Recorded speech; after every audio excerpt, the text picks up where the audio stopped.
Uşaq vaxtı hər iki valideyni arasında qalan uşaqlar nə olur? Atamla anam arasında qalmışam. Və qərarsızam, bilmirəm hansını sevməliyəm. Çünki mama deyir ata pisdir, ata deyir mama pisdir.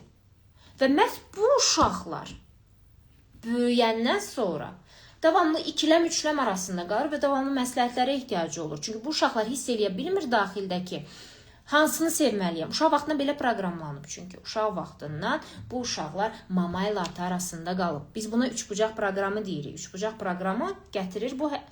Nə qəşəngdir bu?